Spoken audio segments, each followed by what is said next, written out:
Hi everybody and welcome. Today I have Panasonic TX-50LXW704 TV and I'm going to show you how to check internal TV storage use.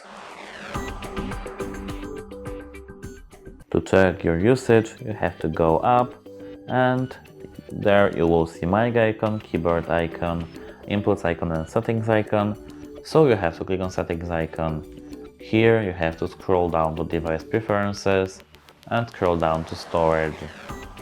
Here you have to click on this only option and there you can see that apps use 495 megabytes, photos and video 0, audio 0, download 0, cached data 107 megabytes, miscellaneous 53 kilobytes, and the available is 7.2 gigabytes.